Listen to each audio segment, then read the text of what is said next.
And as you may already notice, if we go to the UV map, we have one more empty UV island at the top left corner. This is actually the inner part of our mouse that not noticeable at all from the 3D view. And my proposal for you is just to finish it by yourself as a home task. To paint whatever you want, maybe only tongue, maybe tongue with the teeth, maybe only teeth, maybe some extra shadows to the inner part, whatever you want.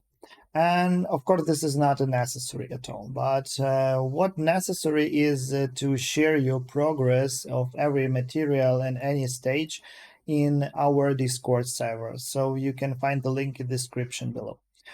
So yeah, feel free to share your progress and ask any type of a question you have, maybe about some process, maybe about some treatments, maybe some other I don't know, your questions, and I will try to help you as soon as I get actually to your question. Okay, see you in the next video where we'll be working on the setup texture export.